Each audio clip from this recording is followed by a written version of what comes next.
Beaucoup d'entre nous pensent que la réussite financière vient surtout de combien on gagne.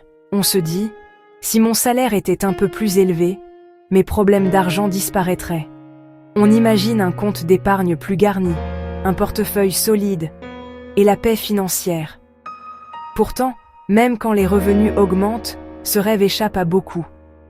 Plus d'argent entrant semble signifier plus d'argent sortant. On se demande, où est-il passé ? Le problème n'est pas toujours le revenu, mais des forces psychologiques invisibles. Émotions, biais cognitifs, habitudes ancrées. L'argent est personnel et émotionnel. Chaque décision de dépenser, d'épargner ou d'investir est liée à nos désirs, nos peurs et notre vision du monde. Comprendre votre psychologie financière est la première étape pour reprendre le contrôle. Vous ne gérez pas que des chiffres. Vous gérez votre esprit. L'un des pièges les plus répandus, l'effet des petits chiffres. Notre cerveau sous-estime le cumul des petites dépenses. 3 € par jour ? Ça paraît trivial, mais multiplié par 30, puis par l'année, plus de 1 000 €. Abonnement de gym inutilisé, streaming en doublon, frais de commodité. Sophie payait 3 services mais n'en utilisait qu'un. Les petites sommes faisaient plus de 260 € par an. En 30 minutes, elle colmate une fuite lente. Il ne s'agit pas de se priver, mais d'être conscient. Regroupez et revoyez ces dépenses chaque semaine. Voyez un total significatif plutôt qu'une myriade de petites lignes. L'écriture manuelle force le cerveau à reconnaître le poids cumulé. Rendez le coût total tangible et aligné avec vos priorités. La peur de la perte est 2 fois plus forte que le plaisir du gain. Résultat, argent immobilisé et rongé par l'inflation.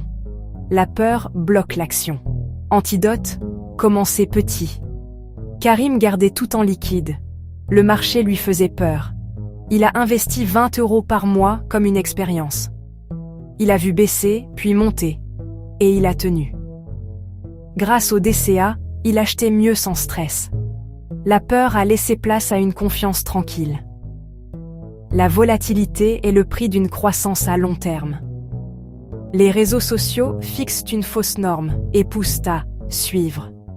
Définissez votre propre jeu et vos objectifs.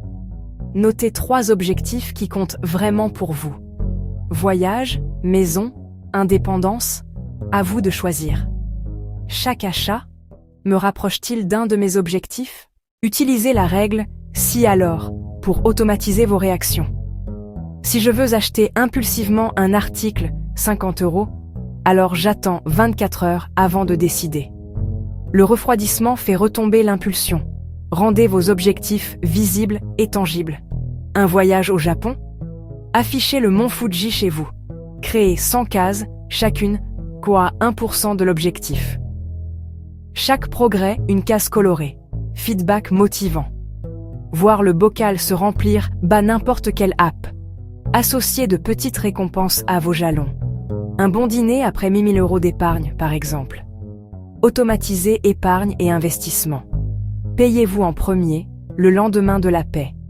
Laissez un processus discret travailler pour vous. Moins de décisions quotidiennes, plus de constance. Le bien-être financier est un marathon, pas un sprint. Reconnaître vos biais, c'est déverrouiller l'avenir. Pas besoin d'un tableur complexe. Devenez l'élève de vos habitudes. 3 leviers simples. 24 heures, visualisation, automatisation. De petites actions cohérentes bâtissent la richesse et la sérénité. Paul a appliqué 3 étapes et a économisé 3 600 € en 1 an. Ne changez pas tout d'un coup. Créez de l'élan. Choisissez une stratégie pour le mois. Supprimez, annulez ou automatisez 10 € par semaine. La taille importe moins que l'acte de commencer. Prenez une feuille ou ouvrez une note maintenant. Écrivez vos 3 principaux objectifs financiers. Choisissez une règle pour demain matin. Mettez en place le virement et ajoutez un rappel.